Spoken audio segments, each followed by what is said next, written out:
Hi. Hello, everybody. Welcome to Knock Knock Hi with the Glaucomfleckens. I am your host, Will Flannery, also known as Dr. Glaucomflecken, I am also your host, Kristen Flannery, or Lady Glaucomflecken. and we're excited for you to be here. We got a great episode for you, Yes, and one that's pertinent to our lives. that's and right. I'm mostly so excited Kristen's to talk life. to her. Yeah. And so we'll get to that in a second. Well, before we get into that, though, so we had this weekend was the second to last week of our daughter's little spring soccer, Mhm. and we're also in the middle of a heat wave, though. Yeah. And so it was like a perfect storm of just unseasonably warm weather after we've had, winter with a ton of rain in Portland. And Then it was like a switch just flipped. yeah, so we had the heat plus physical activity Yep.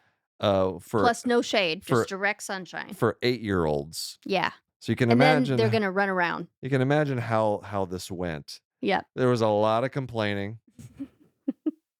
There's a lot of just the world is ending. How could you make me do this? Right.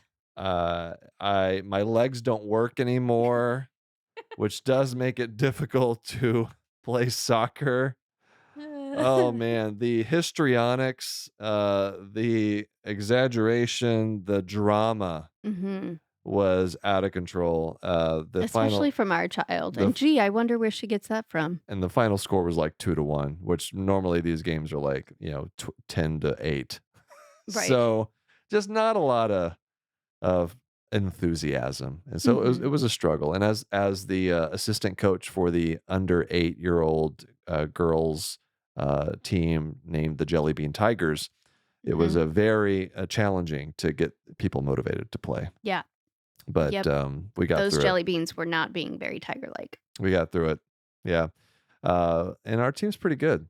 Yeah, they are. They've been together, what? 3 When years did they now. start? 3 years? This is Yeah, our third. 5-year-olds, Yeah, and now they're 8-year-olds. exactly. And They're it's been like pretty much the same they're team. they're a juggernaut. They're like the New Well York known in Yankees the of local. 8-year-old rec soccer. Yeah.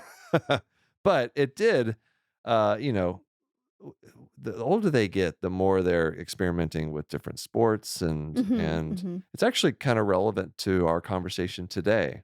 Yeah. Physical, because we talk a little bit about sports and performing arts, and particular ballet Mhm. and gymnastics, which is what Kristen did a lot of as a Right.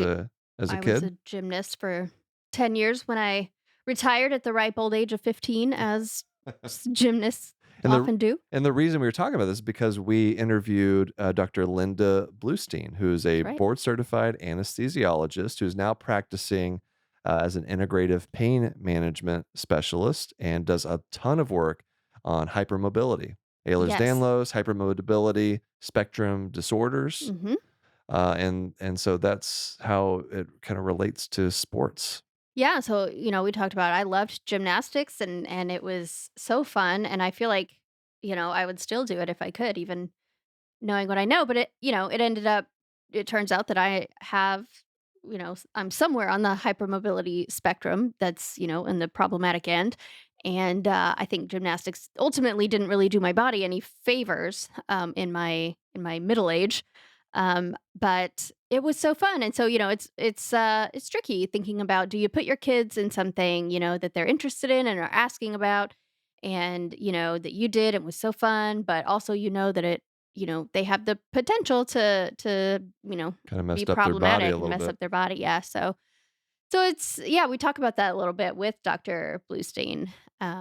It's Chess. a tricky balance. Could put them in chess. In chess, yeah. No, if there's other parents out there wondering about that, right? It's what I have learned in my struggles is you want to look for things that foster strength and flexibility at the same time. And so things like martial arts are really good. Things like swimming, really good. But if you have a kid that's a little bit too flexible or has some party tricks, you might want to just think about what kind of sports you're putting them into. So Mm. I don't know. It's a different criteria, different decision for I don't every know what the family, right but answer something good to is. think about and look into. Yeah. Now, all I do know is don't put 8-year-olds on a Mhm. 80-degree day. 80 degrees, that's all. I know it doesn't sound, but again, they're Oregon kids. Yeah, They're it's all true. Oregon People in the kids. South are like, Yeah, "What?" you're gonna be making fun of us, and I get it because we both grew up in In Texas, Texas, and yeah, but now so we can't take it anymore. I'd go and I'd play soccer as a kid, where it's like Yeah, 1,000% humidity and right? 100 100 degrees, degrees sun. and whatever. Like you just deal with it. But Oregon kids, Yeah, and us too, we've they're a little acclimated. We've gotten soft. soft. I've gotten so soft, Yeah, like literally and figuratively. that's I'm true. soft. So anyway, let's get to our guest here. Again, this is Dr. Linda Bluestein, and so I hope you guys enjoy this one. Yeah, do I have anything else to add, or am I just like Well, continuing to I talk think, for no you know, reason? for people who might think, hypermobility has got nothing to do with me," or you know, what, I don't know. I could see how some people might think this is maybe not relevant to them, but actually, as it turns out, it is relevant to every specialty. And Dr. Bluestein tells us why. So be sure to stick around Yeah, and let's hear how it might relate to yours. let's get to Dr. Bluestein. Here she is. All right, we are here with Dr. Linda Bluestein. Linda, thank you so much for joining us. I can't tell you how excited Kristen in particular is I to talk really with you am. today. I am too, but she has just been like circling it on the calendar, just so excited to talk with you. I've Aw. Um, read your papers. I've that's been right. listening to your podcast. Oh Aw. my goodness. That's And so it's sweet. Yeah, and you have such a fascinating background and journey in medicine to where you came to be today. And something that I've actually haven't heard of is performing arts medicine. Oh, So let's start there. okay. How did because and just give people just the background of like I guess how you got to that point where you're focused on performing arts as one of the many things that you do. Well, I have to confess, I've always wanted to be a ballet dancer. That was my number one goal, was to be a professional ballet dancer. But my body had other ideas at a fairly young age, so I had to come up with a plan B, which turned out to be medicine. But when I started really digging into hypermobility, and I didn't know that I was hypermobile or I didn't know about any of these conditions until I was probably in my 40s, I guess. And like most people, I started reading and I was like, oh my gosh, this literally could explain my Mhm. entire life, right? Like Yep. so many people have that same experience. So but I quickly realized dancers must have this really commonly. And as I started to do more and more research, I realized that they might not all have some kind of, connective tissue disorder, but a lot of them do have joint hypermobility in one or more joints. And so by supporting them at a young age, maybe, just maybe, we can help keep people more active, because I'm sure both of you have heard of or seen people who are in their 20s or even younger who are really really disabled. And so I just want to avoid as much of that as possible and try to not over medicalize, but catch people at the earliest Sure. possible stage and let them know what to watch for, what kind of things they can do. And it was a way to merge my love of medicine and my love of dance in this phase of my career where, my Yeah. husband's retired Yeah. and he's like, come on, join me in the retirement. I feel like Not ready yet, I'm huh? not ready yet. I feel like I have more left to give. And that was just such an easy Yeah. marriage for me. I love what you just said about merging, the two things you're very passionate about, in science Yeah. and medicine, and then, um, We love it when we performing have arts. people who are both, artists or creative in some way and really scientific and, have become physicians. Well, I think most people in medicine are creative. I think most Right. people in Mhm. general have creativity, but medicine has a way of just stamping that out, Mhm. like Right. just removing that entirely from your life. And so, it's such a great thing that you've been able to really focus in on combining those two things and keeping it alive. We need more creativity in medicine, more people, kind of, embracing that side of themselves. And so Definitely. you're certified in, anesthesia, is that Right, right? right. My training was very traditional. I went to UCLA Medical School, then I went to Mayo Clinic for residency, and I'm board certified in anesthesiology, and I practiced for many years in the operating room. And, so now what I'm doing is such an interesting path because I'm so open to any kind of information and try to judge, is this something that I can incorporate into my clinical practice? Is this something that I want to share with my audience? Because to me, the most frustrating thing about hypermobility is that there is so much low hanging fruit that most people are not aware of. And so many people, I truly believe, end up in a worse situation than really they needed to be in because their doctors didn't know this information, they didn't know this information, and we don't have enough data yet to be able to point to certain studies, but in the meantime, we can use anecdotal data, especially if it's something that's safe, of Mhm. course, we have to weigh the risks and benefits of everything, but if we're recommending something that where the risks are pretty low, hey, why not try it? Yeah. Right. So how did you go from anesthesiology into integrative pain management? And what is integrative pain management?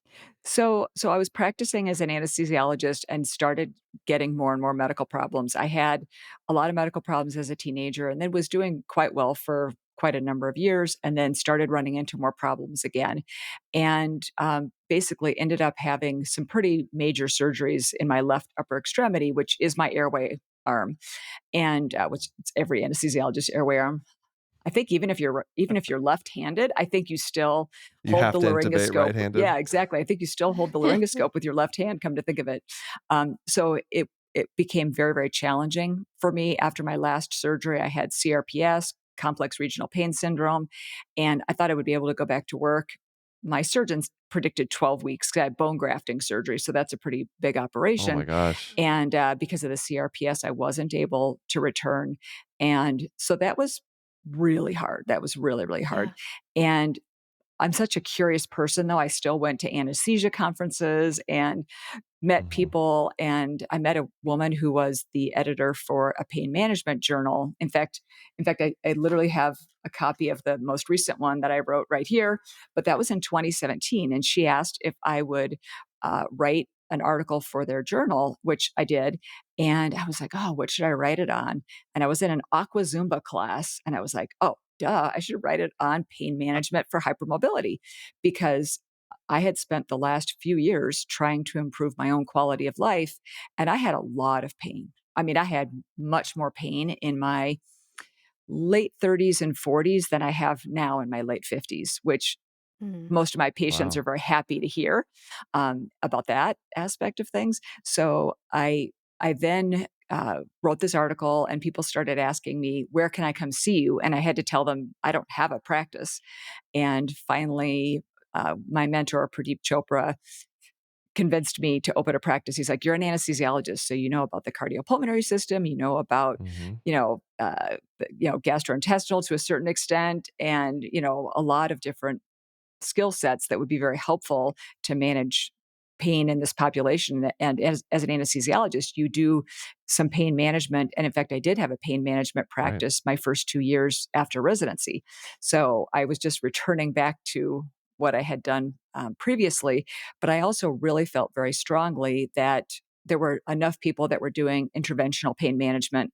And even though I had done epidurals and, stellate ganglion blocks and celiate ganglion blocks and things like that, I also was having enough issues with my hands, and I felt like there's a lot of people that are doing those things. I want to take the best of Western medicine and the best of Eastern medicine and be open to many, many different types of treatment approaches. And so integrative pain management just seemed like a really good way to go. Yeah. And there's just nothing. I mean, speaking from experience, I'm somewhere on the hypermobility spectrum, somewhere problematic. I don't know exactly where. But like you, I always knew that I was really flexible, right? Mhm. And I always had the party tricks, my elbows bend too far and I could put my leg over my head still Mhm. in my late 30s, things like that. But It wasn't until and I had had pregnancies that just were so painful, Mm, and I didn't know why, and I did know though after our 2nd kid, I knew somewhere in my body, I can't do it again, like, my mm, body will break if I mhm, tried to do that again. mhm. But I didn't know why, and of course, all the medical tests and anytime I had been to a doctor about anything, there's no, like, obvious reason why any of this is happening. And even, Will here, he's a physician, he's an ophthalmologist, so, Yeah, yeah. I that's different. But She knows not to come to me with even him, the anything thing that I below got the nose. so tired of hearing is "you're fine." If Right, I could just strike those words from the English language, I would, because I hate that phrase, because no, I am not fine. You may not be able to tell what's wrong with me, but I am not fine. right. And We're not allowed to say that around the house. not at no. Yeah. But he would kind of poke fun, and I would too. I would laugh at myself of, I'm always bumping into things. I'm always having bruises for reasons that I don't know why. Mhm. And, just all these random sometimes I have trouble swallowing. And he said, "How have you not learned how to swallow in 35 years or whatever?" Right? Like all You these do it every day. little I'm just saying, as Right. had a lot of practice, but I still trip up on it sometimes. I've got some I mean, I could go on and on and on. The GI Right. stuff that I've only in retrospect, it wasn't until my physical therapist told me, "You are Same. more." Yeah, God love the physical therapists. Oh my Yes. goodness. But she told me, "I have never seen someone with your range of motion." Mm, And I knew I was flexible, but that got me thinking, like, okay, that's interesting because you do this all day, every day with exactly. lots of people Mhm. for years now.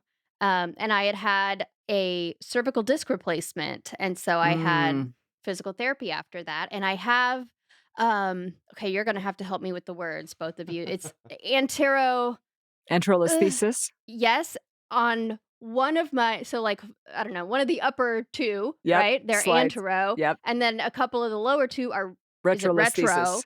yeah, Yes. And then I retrolisthesis. got some other weird thing happening in my lower spine, and, like, who even knows anymore, you know? And it's so frustrating.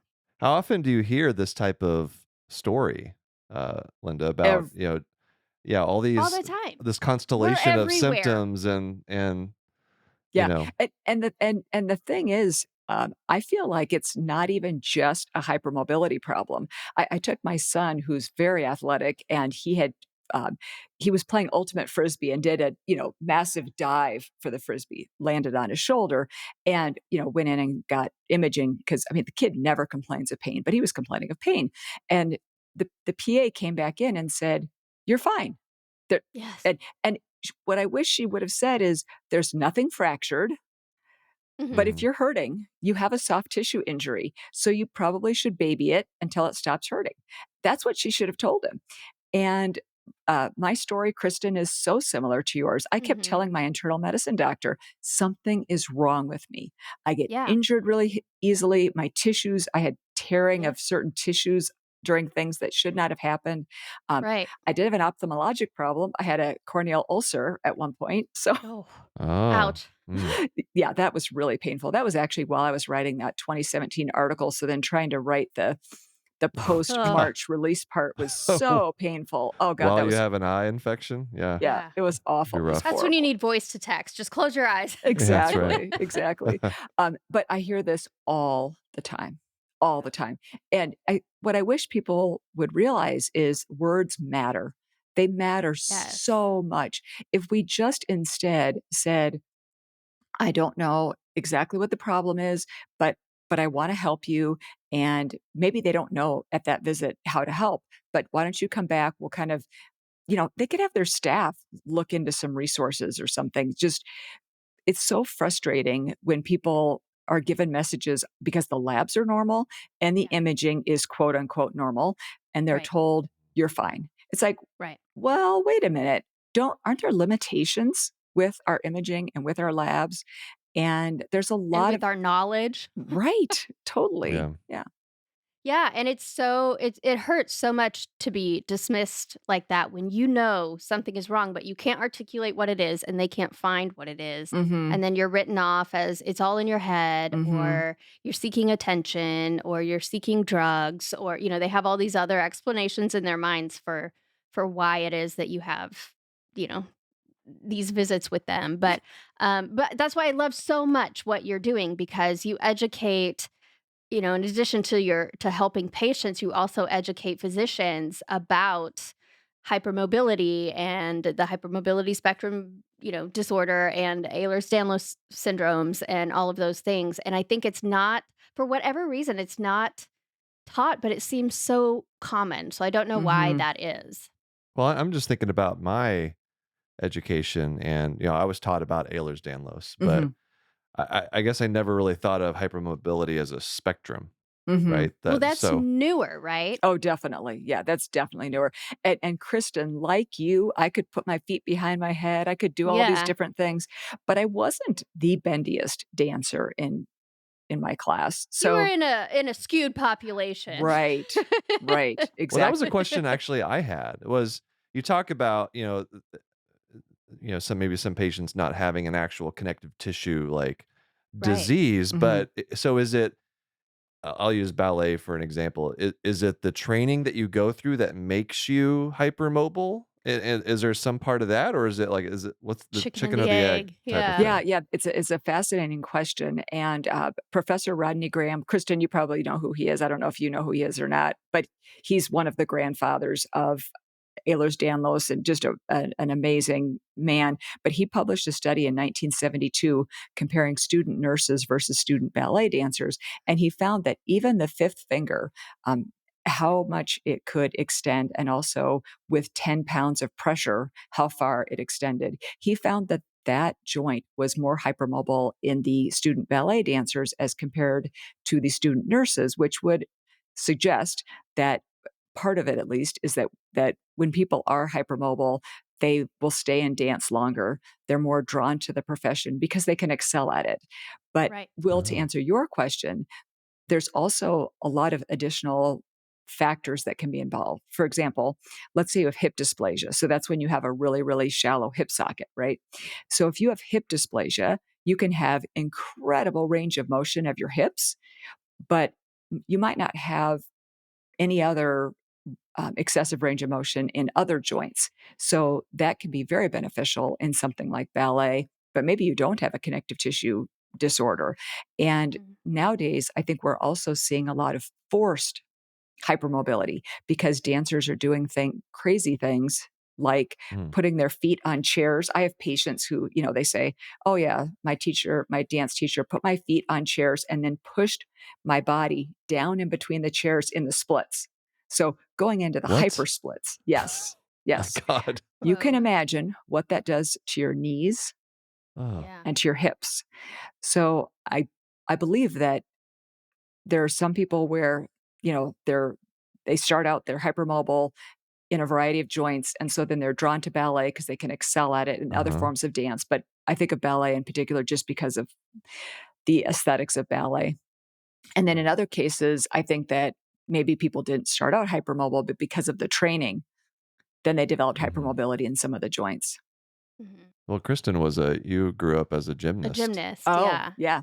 Yeah, and I had no problem. It was great because, of course, all of this I've learned much later in life, but, that really builds a lot of muscle as Mhm. well. So, I was hypermobile, but I didn't have any issues with it at the time. I was young still, and I had, the strength, I think, to support it. But then, once I went through my first pregnancy, it's like my body never recovered until I learned what I had and how to support it. And I'm even just now kind of figuring all of that out. But Mhm. yeah, it did. It made it easier to be a gymnast. But then, now I'm like, I've got two daughters. I don't know if I want to put them in gymnastics because, they're interested. And it was so fun. And it was such, I mean, I love gymnastics to the Mhm. point, like you, I'm sure that it's part of your identity, right? Mhm. Totally. Um, but it has also done a lot. I don't know, it and my hypermobility probably Mhm. have done a lot of damage. So yeah, it's always tricky thinking about, do you want your kids to do that stuff, or maybe try to get them in, I don't know, swimming? Yeah. That'd be better. I think the devil is really in the details. If you are at a Yeah, school where whether it's a dance school or a gymnastics studio, or gym where the teachers are really respectful of the students and they're really trying to train them in the healthiest possible way. I really think that those kinds of activities are hugely beneficial because they're good for our psyche. They're good for building muscle mass, as you pointed out. They're good for social engagement, which especially nowadays, it's so easy to be disconnected from people, even for kids. So I think there's tremendous benefit that we can get from doing those kinds of activities. I think it's all in how we do them. Mm. yeah, right. Well, I know whenever I met Kristen and I saw how flexible she was, and knowing her gymnastics background, it made me realize just how inflexible I am. It's like, I mean, I thought I was, like, good being able to touch my toes when I was, like, 25, and, like, here she is able to, like, put her palms on the floor. It's like, Well, it's I the think the word difference you're is looking for stark. is normal. You were Well, normal. well, yeah, maybe But I so. I think don't that's know. an interesting point and something that I tell people all the time. You only know what your own body is like. Kristen, Exactly. you I can didn't probably know I was yeah, abnormal. you can probably relate to this. Like, you just get in the habit of basically dislocating your shoulders every time when you're young and you're pre-symptomatic. You when you put on a little top, or a sports bra or something, you may dislocate almost your shoulders putting it on or taking it Yeah, off. But right. you just do it because number one, if it doesn't hurt, it Just what doesn't your body does. yeah, Yep. it doesn't worry you. But yeah, my husband is the same way. He's, you know, a lot less flexible than I am. But we Yeah, what we just don't know, and you're right, dealing with a skewed population, if you're training in ballet or something, then everyone around you is crazy right. flexible too often, so It Yeah. just seems normal. But yeah, yeah. that's why he ended up having to like do all the baths of our kids, Mhm. because you have to like lean over the tub. And I could not do that without just really having a lot of shoulder pain. And I mean, Mhm. example after example after example. And I know you're familiar with them, but so our audience is largely, physicians or Mhm. healthcare workers or people training to be one or people who know one. What can you look for as a medical professional? What should they be paying attention to, or what should make the little bell go off in their head that says, "Oh, maybe this person is hypermobile," and then what do they do about it? Sure. So that's a fabulous question, and I will start out with the punchline, and then we'll back up. All right. There's a saying that was, I believe, first said by Dr. Heidi Collins, "If you can't connect the issues, think connective tissues."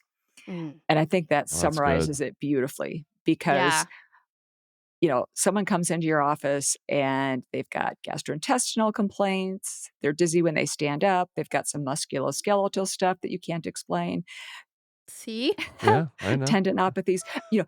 It is interesting though because I also see so often people also on the flip side, thinking that everything is related. So, Mm. you know, it's Mhm. um, it's having that balance of understanding connective tissue and what it does and that it is present everywhere in the body. And so, a great example is if you have lax connective tissue in your gastrointestinal tract, it makes sense that you're going to have slower motility through the gastrointestinal tract, which could put you at risk for SIBO, small intestinal bacterial overgrowth in the upper Mm. gastrointestinal tract. And then constipation is an extremely common problem for people in the lower gastrointestinal tract, and they can have evacuatory disorders, etc. Gastroparesis or slow gastric emptying is just extremely common. And so people get nausea, they get pain, abdominal pain after eating, and things like that. So it's it's so incredibly important for people, no matter what your specialty is, to just be aware that connective tissue is everywhere. So, regardless of your specialty, you will see these patients. And so, having it on your radar can just be so incredibly helpful. I saw an ENT doctor once, speaking of swallowing, I saw an ENT doctor once and I was having recurrent sore throat without infection. And I didn't understand what was going on. And of course, they scoped me. What do they always do? They scope you, Mhm. and basically told me, no, this couldn't be related to your EDS. I was like, well, okay, if you say so. But if you think about it, why would that part of the body be exempt? I mean, Right. Right. there's a lot of connective tissue in the upper airway, and so I was having vocal strain, and I ended up actually ultimately going to speech therapy for my recurrent sore throat without infection, and that Mm. did help a lot.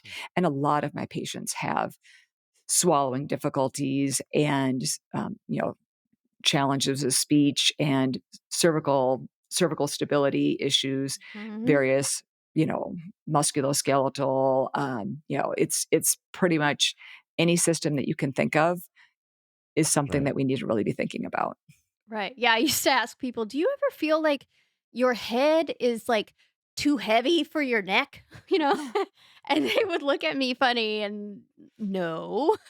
And then I'd come to find out, oh, my head was too heavy for my neck because my neck was so, weak. It had so many instability issues. So, Mm. yeah, I love that if you can't connect the issues, think connective tissues, because I think what happens a lot right now is if you can't connect the issues, say you're fine. Right. Right. Exactly. So let's move away from that model into thinking about the connective tissues before Yeah. you say you're fine. And Let's just strike you're fine, in fact. Right. right, Yeah, Yeah. yeah. right, It's not really totally. And helpful. and I think it's so important for us as physicians to be able to say, "I don't know," and for patients Mhm. to not judge us for saying, "I don't know." I feel like sometimes I Right. see people say, "I just want my doctor to say I don't know." But then I also know that I've heard from patients who are talking about another physician, and they'll say, "They didn't know." It's like, Yeah. you can't possibly know even everything within your own pretty narrow scope. My husband and I used to joke, especially for ophthalmologists. We have a cousin who's a retinal surgeon, and we would joke that ophthalmology has become so specialized that pretty soon you're going to specialize in either the right eye or the left Yeah. eye. Yeah. Or just a part of the right Right eye eye. or the Yeah. left eye. Right, Is right, that, yeah, we have like 7 different subspecialties. Where It's you will only be outrageous. dealing with 3 square millimeters. right, right. Well, one thing I wanted to ask you about is you talked a bit about transitioning from your job as an anesthesiologist, leaving the operating room, which I assume was not because of, at least in part, dealing with the surgeon personalities. Did that play into your decision at all? I know there's like some health issues, but I mean, let's be honest. It's okay. You can be truthful here. Okay, well, if I'm going to be truthful, man, I would have left the operating room a long time ago. And it wasn't the ophthalmologists that were the most guilty, but my That husband is a doesn't surprise surgeon. me. My Oh, husband Uh, my wow. husband is a okay. urologist with a U, All yes. right. And I say with a U because urology and neurology, of course, sound very Right. similar, so that's Yes. why I have to Yes. clarify. But, he used to say to me all the time, "You have so many issues. Your issues have issues." Yep. Because we didn't know what was wrong with me. Like you Yeah. guys, we didn't know. Right. And, it was hard for him, to understand. And Yeah. and, as a surgeon, you're very used to having more discrete problems, and you yeah, and you're either Yeah, yeah, I love having just one problem to deal with. yeah, yeah, That's fantastic. But and it's the same, right? It sets up this marital dynamic of right, right. Yeah.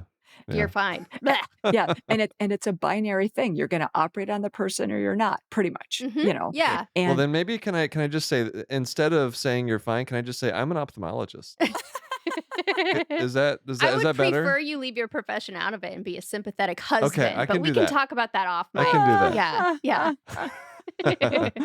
And that is a big challenge that a lot of people face, and I see people on all ends of that spectrum. I see Mm, patients where it's like, "Do you understand what your spouse is going through?" Like, this is we all have to do our part, right? I mean, we all need to recognize that, of course, we have needs, but everyone else in our life, they have needs too, so it's just trying to strike that balance, and it is hard.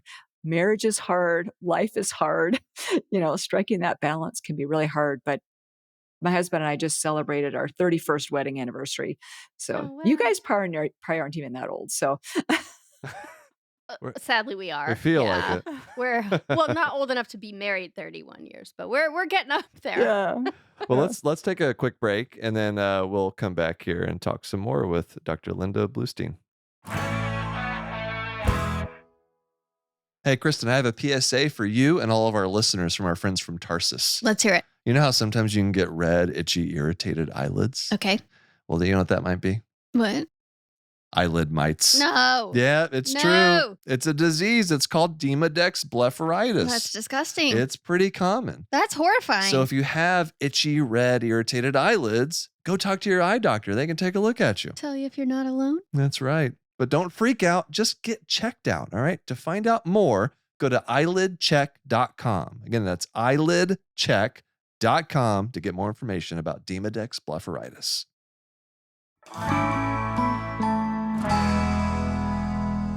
All right, we are back with Dr. Linda Bluestein. So, Linda, we are going to, as for all of our guests, we ask you to bring a couple stories because we love stories on this podcast. And I have a couple prompts for that were from you to like remind me to get you to talk about these stories.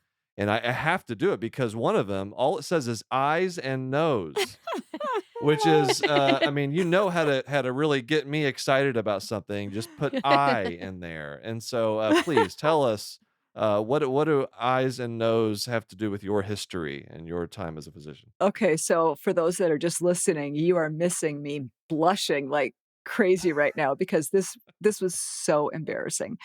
I was a third-year medical student, and as you know, like, when you start your 3rd year, you are brand new into the clinical Green. rotations, and I know now there is a little bit more in some schools anyway, there's a little bit more of a clinical introduction earlier on in the process, but at UCLA, back in the dark ages when we had stone tablets, the first 2 years were all in the classroom, and then the 3rd year, you're doing your clinical rotation. So anyway, I was on the ward at one of the hospitals, and I was going around with my staff, and the tiers, right? I was the medical student, then you have the junior resident, the senior resident, et cetera.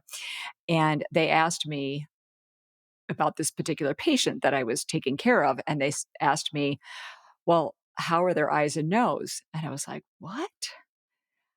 And they said, "Well, go ask the nurses," because they were in morning report. They said, "Go ask the nurses this question." I mean, they clearly didn't realize that I didn't know what they were talking about.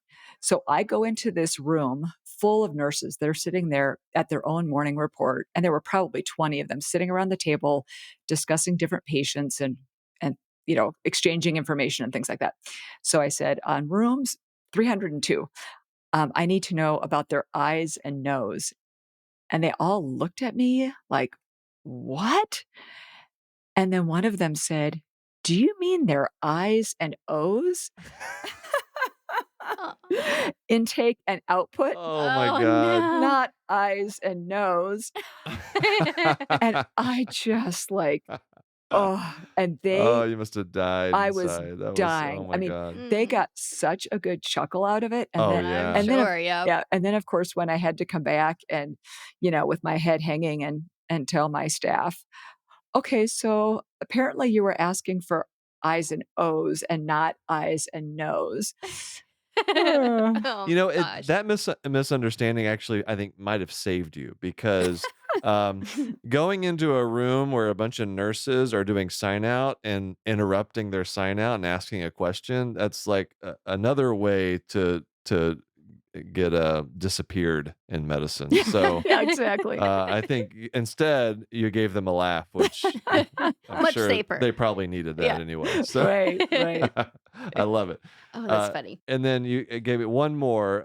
This time as I love stories whenever a physician can relate to or experiences as a patient as well. And so you also have one that involves a tennis ball at a wedding. I love. See, this is the way we need to do it. I want like 2 or 3 words Yeah, that yeah. really get me like, okay, what on earth is this going to be As about? soon as you said that, I was like, "You probably were wondering, what, a tennis ball at a wedding?"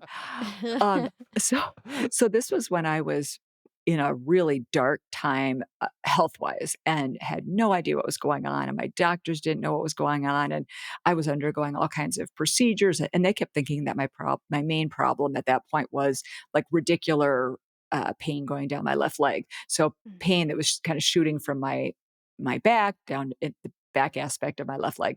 And so I was going to a wedding of a cousin, another cousin's story. And I was going to go, even though I was in a lot of pain. And I had figured out that by sitting on a tennis ball and kind of putting it underneath that hamstring insertion area, probably it just was painful enough that it kind of distracted me from my original pain. And that's how it was felt to be helpful. But anyway, I brought a tennis ball for this purpose, right? So you can probably already guess where this is going. So I'm sitting in my seat and I've got the tennis ball underneath my, Yeah. underneath my leg, right? Upper leg. And I'm sitting there with the tennis ball and it's the middle of the ceremony. And somehow the tennis ball broke free and goes rolling down the aisle. Oh, no. Oh Oh my man. gosh. It was so embarrassing. Did you have to go chase after it? I did. I did go chase Oh, after no. it. I would have just let it go. You Who know, did that? yeah, That's I good. probably should have just let it go, but I did go chase after it. Yeah. And we were sitting, pretty close to the front. Nobody missed Oh, me going and getting perfect. that ball. And I'm sure, Yeah. bounce, bounce, Yeah, See, now right. everybody has a wonderful, weird story about a time someone was chasing a tennis ball at a wedding. So That's there you yeah, go. exactly. Those are great. If there's anyone that was in attendance that's listening to this, they're gonna be like, "Oh my gosh, I was there." Oh, that's why. Yeah.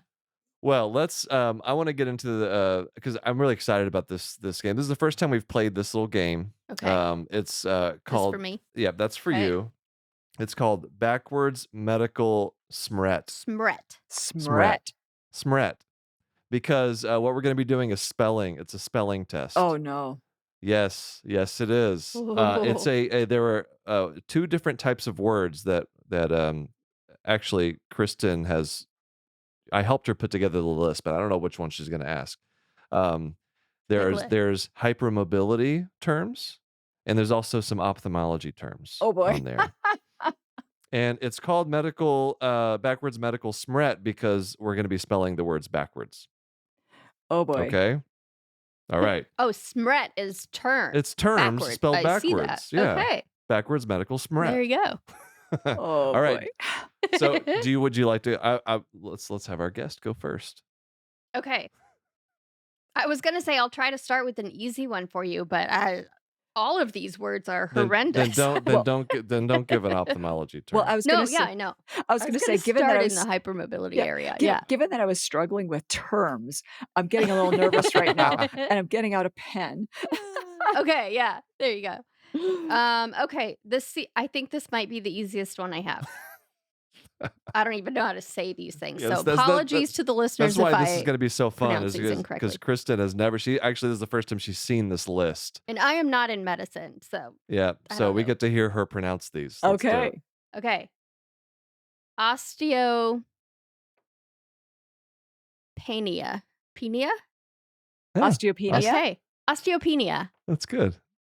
Now, All am I right. supposed to spell that backwards? You Now gotta you spell spell it that backwards. backwards, yeah. Oh boy.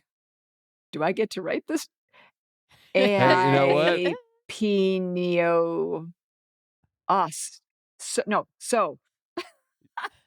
You don't have to pronounce it Yeah, backwards. yeah, just spell it. You just spell it Oh, okay. backwards. Ainepoetos.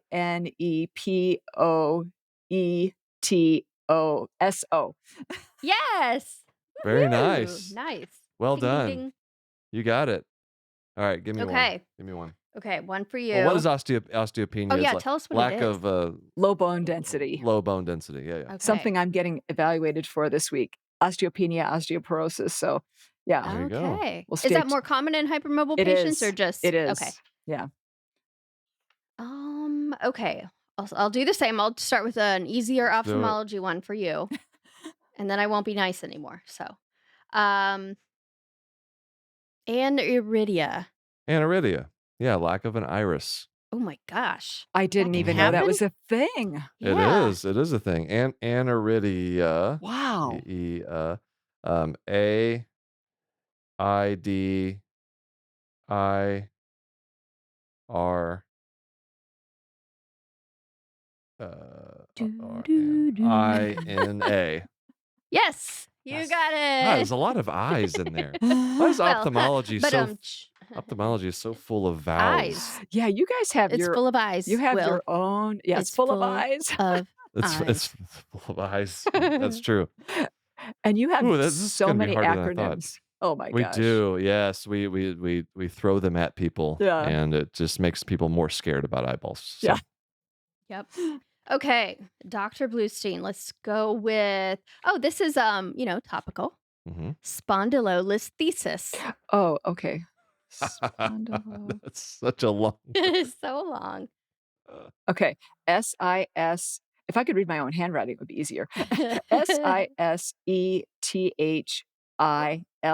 Did I make a mistake? Lydnops. I think okay, so there was somewhere you said TH where I think it should have been HT HT because it's or oh, backwards. yeah. But other than that, Other than I that, I think did you did okay. Okay. Yeah. it. Pretty good, Okay, and though. spondylolisthesis is what? Spondylolisthesis is where you, like you were talking about earlier, where the bones, instead of stacking nicely, where they slide.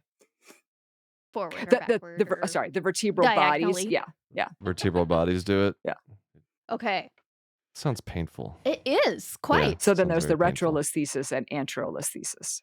Oh, I right. gotcha. Right. Forward. And I have both because I'm a lucky winner. Is that common? Is it like there's no does it usually go one way or another way or no? It's very common, and it's really important to know what the grading is.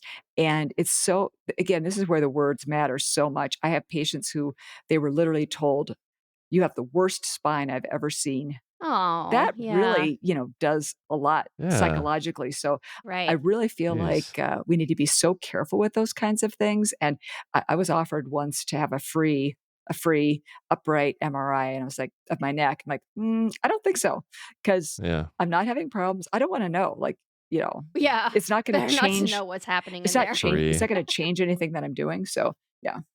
Yeah, that's smart. All right, don't give me Okay. hypermobility word. I Ooh. I spent all day with Okay. ophthalmology Yeah, terms. I but don't those need words are harder. let's do Okay, it. I'll give you a hypermobility and then I'm coming back. Okay. Kyphoscoliosis. Kyphoscoliosis. Sc- Uh SIS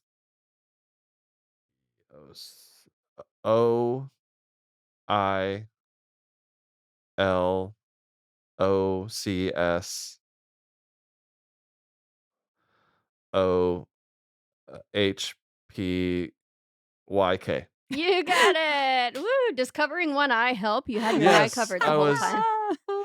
that's my I was trying to I'm just smashing my head to hold my brain in place I so that love it. I can think better that way. I Oh my Oh love it. gosh. god. Okay, Do what you is This is operate like hard. that too? kyphoscoliosis? Yeah, right? Just Yes. covering one eye. Oh my god. Is it better one or two? Oh, Uh, this is harder than Yeah, I so thought. what is kyphoscoliosis? Oh, Will. yes, kyphoscoliosis is where it's an abnormal curvature of the spine. eh, I guess I think of like lordosis as like concave kind of, and then kypho is like the opposite How do way. you do, Is that Dr. right? Bluestein? I don't I know. think you did okay. How would you describe? Yeah. What is the definition? Because I know we put that in there. Curvature of the spine in Yeah, Kyphosis both. let is her tell us. the upper Oh, spine, being right. hunched. Kyphoscoliosis, I'm not sure if that refers specifically to the upper spine having a scoliotic curve. I'm not sure. Oh, it's like a kind of a sideways Okay, curve, yeah. It maybe. says a curvature of the spine in both the lateral and posterior directions, which can be caused by EDS. So Okay. it's So going to be like probably could be lateral. lumbar or Right. thoracic. Okay. Okay. Do a All couple right. more. Couple more. Dr. Bluestein. Dysautonomia.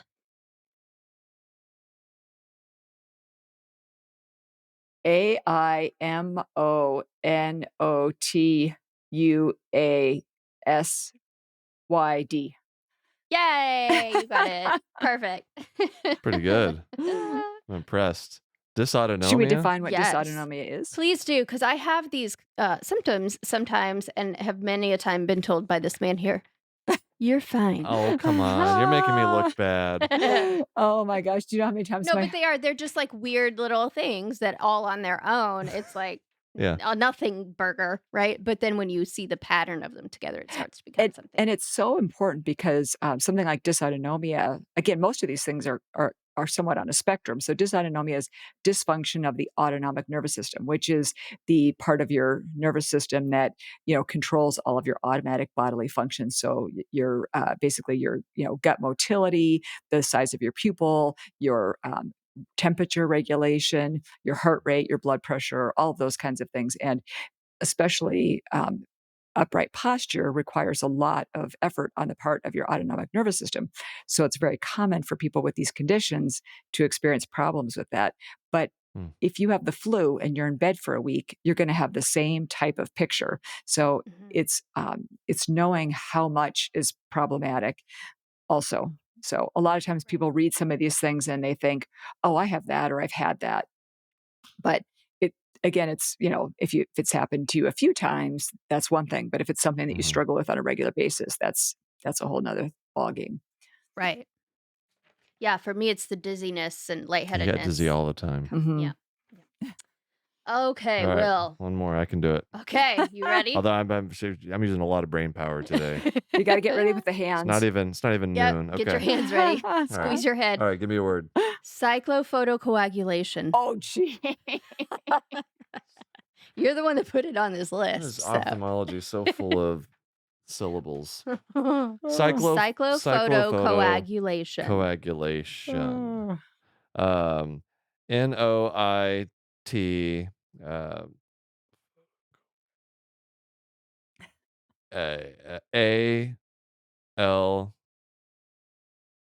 ALUGAOC.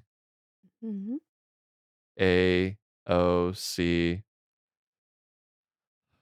You got the O coagulation. OT O HP There you go. uh um OLCYC. Yay! That's impressive. That That is All is right. incredibly really long. impressive. Cytophotocoagulation. That's That's too 9 much. syllables. That's that word should not exist. That's way How too long. So what is it? cyclophotocoagulation is a treatment that you typically it's for glaucoma where you Mm, destroy some of the ciliary body, which is what produces aqueous fluid in the eye. mm. So by destroying it, you can decrease the amount of fluid in the eye, basically, and decrease the pressure. So, Gotcha. which is a treatment for glaucoma. There you Well, there go. you go. And I've The more never you heard know. that word before in my life, so Yeah, and you probably will never hear it Again. again. Yeah. That's the last time. Unless Um, you end up needing it, which well, hope you don't. I thank hope you Sounds for horrible. playing backwards medical smret with oh, us. man. Let's take another. Excellent job, both of you. Thank you for Let's take taking it another. easy on me. Oh yeah, we tried. Let's take another quick break, and we'll come back.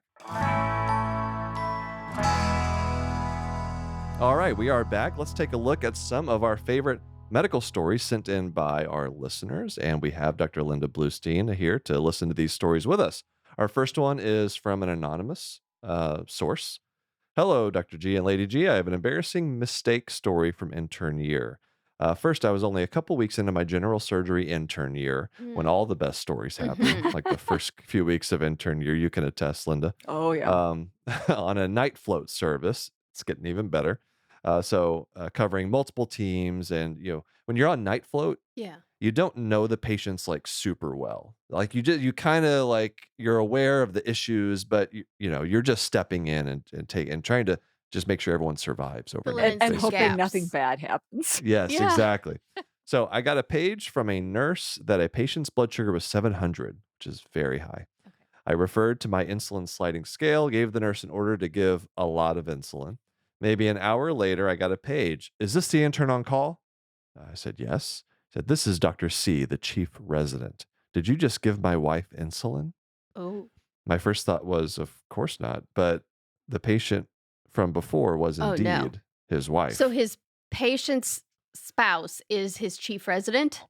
Yes. Oh, dear. Yes. Uh-huh. And so she said, yeah, well, yes, I did give insulin. Well, she is hypoglycemic now. It turns out the blood sugar value the nurse called me about was from not from a routine finger stick, but was blood drawn from a line just downstream from the TPN. Oh, What is that? no. So TPN is when you're getting nutrition through an IV. So if you take a Okay. blood from Oh, right so it where was that's like going in, you're right gonna just taking the sugar that was going into her Yeah. for Oh, distribution around her no. entire body and just Yes. concentrating it in that. Exactly. Oh Measuring. boy. And so you can see how that could be a false number, that 700. Oopsies. Yeah. Lesson learned here. Oh, no. So this is the story. The person who sent this in says, lesson learned. If a lab value sounds crazy, confirm the source and or repeat it yourself. Fortunately, she was okay, but I was mortified and never made that mistake again. I bet. Yeah. That is, man, we all have things like that though, Yep. right? I Oh, mean, yeah. Yeah. you learn something like that and it's true. You never make a mistake like that again. Some of the mistakes Unfortunate that that the I don't, chief resident was involved, that it wasn't just like an anonymous yeah, patient in their family, exactly. right? Yeah. Yeah. And some of the mistakes you just never make because you're now smarter. And some mistakes you never make again because, like, if you're like me, you just leave that part of medicine forever. That's another way to do it. Yeah, for sure. All right. Our second story comes from Colby. The first time I felt like an actual doctor was as an August intern, again, intern year, Mm. Beginning of intern year. during an emergency medicine rotation. A guy in his early 20s came in with intense lower abdominal pain so severe he was vomiting. After passing him through the donut of truth, which is another Oh, name for the CT scanner, Oh, he had a he had a testicle in his inguinal canal. I don't know what Mm. that is, but I take it does not belong there Nope, it does not. It's too high up. So it's not in the scrotum; it's up in the in the inguinal. body. Yep. So he either had 3 testicles or one had retracted back into his inguinal canal. The patient was unaware of any issues with his testicles, and when he checked on his boys, he started to panic as there was only one Only home. one home. I was able to palpate and then reduce the testicle in the ED, and his pain immediately resolved. I was so excited. I am back in the into the work. I went back to the workroom and said, "I have ball skills like Steph Curry." I was Oh subsequently boy. called Steph for the remainder of my oh rotation. my Oh, that's gosh, that hilarious. is Colby sounds like hilarious. a party. I love those 2 stories because, like, the highs and lows of intern year. Yes. Yeah, That is classic training, right? You make totally. some horrifying mistakes that you're just embarrassed by, but then you do, like, the most amazing things that'll just give you that high for, like, an entire Keeps you month going. sometimes. Just Yeah, keeps you going. totally. So thank you guys for those stories. Send us your stories, knock knock hi at human-content.com. Dr. Linda Bluestein, thank you so much for joining us. Before we go, though, tell us what you got going on. Anything you want to promote? Where can people Where find can people you? find you? All the things. Sure, sure. So a few years ago, I founded a second organization called Bendy Bodies. So my medical practice is Hypermobility MD, and it was originally Wisconsin based, and I had a different name, but then I changed the name a few years ago. So that's my medical practice, and then the rest of my work is through Bendy Bodies, which is a organization designed to help people anywhere on the spectrum, regardless of where they are on the hypermobility spectrum, and supporting them in creating a better quality of life through educational resources like my free podcast. And I also do offer one on one sessions through Bendy Bodies, which allows people who cannot become a patient because they cannot travel to Colorado or Wisconsin, allows them to get a consultation and information that they can either enact on their own and or take to their local healthcare professionals to take the next steps. That's Awesome. amazing. I wish I had had something like that, 10 years ago or something when I had no idea what was going And on. you've also posted a couple of articles that are on your website, Mhm. correct? Right. That are really really fascinating and Yeah. have a lot of great information. Yeah, They're and it called sounds like they're Hope for Hypermobility. Yep. Hope for sounds like they are Hypermobility. directed mostly towards, medical professionals too for some Yeah. continuing education. Right. So this is a continuing medical education journal, and they contacted me again after writing the 2017 article. They contacted me not too long ago and asked if I wanted to write an update. And I was fortunately able to pull together a bit of a team because back in 2017, I didn't have a practice. I was out on medical leave basically. And so I had like all the time in the world, really. So writing an article back then was a lot easier. So this time around, it was huge that I was able to pull together a team to write a two-part. It ended up being so long, and they didn't want to cut anything out. They said, "Well, why don't we make this a two-part series?" And it is a subscription CME journal. However, Yeah. I think we did a nice job in really kind of outlining why clinicians need to know about these things, what are the things that you could expect to see in your clinical practice, what to watch for. And then the part two is what are some treatment approaches that I have found successful in my practice. I love that. Like, you Perfect. don't just point out the problem, you actually, like, are providing at least, something you can do to treat it while we are still learning more about it and working on Right. And and other and one treatments. person, so I don't know how often, Will, that you get trolls or whatever on social Oh, media because, all the and time. It and happens. my husband is constantly telling me, "Don't listen to them, don't listen to them." But Yeah. sometimes it is, they kind of make you think about things. But one person was like they read part two, and they're like, "Okay, so basically, eat healthy and exercise. And you're telling me nothing that I don't already know." But as Peter Yeah. Attia talks about in his amazing book Outlive that just recently came out that I'm just devouring, he says for people to have these bonus years or bonus decades, it's not just the what, but the how. So I feel like with people with hypermobility, the devil really is in the details, and it's really the how is so much harder for people to Yes. accomplish. So by giving them some extra guidance in how they can actually achieve these things, I think is really important.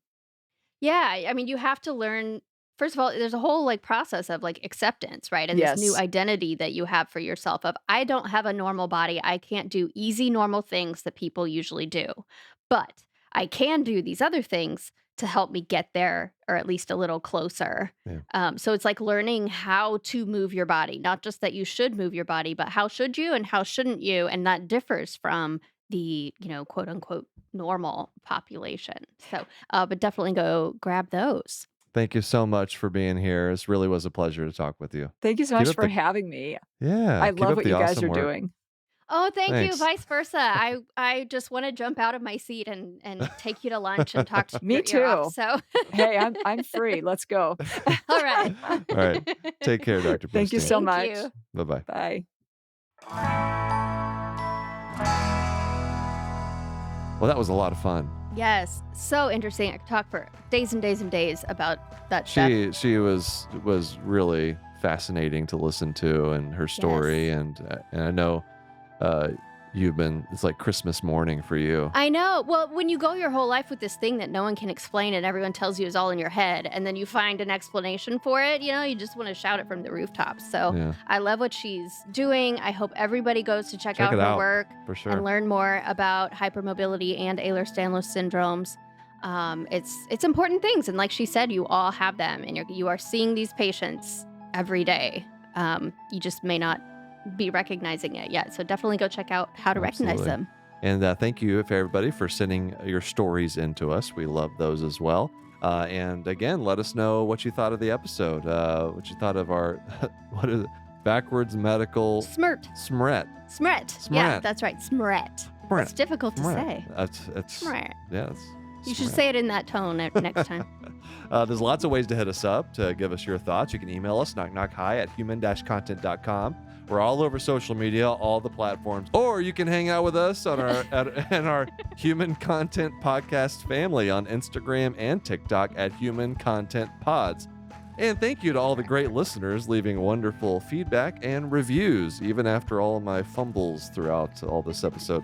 If you subscribe and comment on your favorite podcasting app or on YouTube, we can give you a shout out. Like today, we got at Dorky Doctor Songs Now, on YouTube. I'm intrigued. I Dorky Doctor Songs. need to go look that up after this.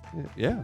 At Dorky Doctor Songs on YouTube said, "You too have become my battling the traffic soundtrack on the days I drive into work at a very non-ophthalmologic hospital." Well, good. Oh, I'm glad I could help, especially with the hospital work. I'm enjoying your podcast, and it even entertains my non-medical husband. Oh, yay. I That's love what that. we like to That's hear. that's some of my favorite feedback right there. Yes. Awesome. Thank you, Dorky Doctor Songs. Absolutely. Keep sending us all of your guest ideas, your stories, your jokes. We'd love to hear all that stuff. And maybe send your songs over to. That's right. Yeah. Your Dorky Doctor Songs. Yeah. Full video episodes of this podcast are up every week on my YouTube channel at Glaucomfleckens. We also have a Patreon. Lots of fun perks, bonus episodes where we react to medical shows and movies, hang out with other members of this community. We're there. We love seeing you. We love commenting, all this stuff. Mhm. Early ad-free episode access, interactive Q&A live stream events. Behind the scenes yeah, stuff. lots more. Patreon.com/Glaucomflecken or go to Glaucomflecken.com. Speaking of Patreon community perks, new member shout out to Shaban S. Hey Shaban, how you doing? Thanks for joining. Shout out to all the Jonathans as always. We got Stephen G, Abby H, Brianna, Lee C, Shaver W, Dr. J, Edward K, Jonathan A, Jonathan F. Love having two Jonathans in the Jonathan Patreon tier. Caitlin C, KL, Leah, Lucia C, Marion W, Mark, Mary H, Mr. Granddaddy, Omar, Patrick, Roskbox, and Sharon S. Patreon roulette time. All right, emergency medicine tier. Drum roll, please. Random shout out to Kelly B. Hi, Kelly. Hi. Thanks for being a patron. And thank you all for listening. We are your hosts, Will and Kristen Flannery, also known as the Glaucomfleckens. Special thanks to our guest today, Dr. Linda Bluestein. Our executive producers are Will Flannery, Kristen Flannery, Aaron Corney, Rob Goldman, and Shanti Brooke. Our editor and engineer is Jason Portizo. Our music is by Omar Ben-Svi. To learn about our Knock Knock Highs, program disclaimer and ethics policy, submission verification of licensing terms, and HIPAA release terms, you can go to Glaucomflecken.com or reach out to us at knockknockhigh@human-content.com with any questions, concerns, or fun medical puns if you have to. Knock Knock High is a human content production.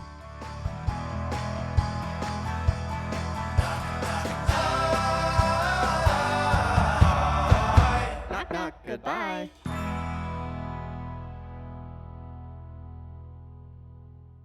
Thanks for watching the episode. You can find more on that playlist over there. If you prefer to listen, or you just had your eyes dilated, you can binge full episodes wherever you get your podcasts. Or join the party over on Patreon, where you get early access episodes, hang out with us, get lots of exclusive bonus content. Help you subscribe, leave a comment below. Let us know what you think.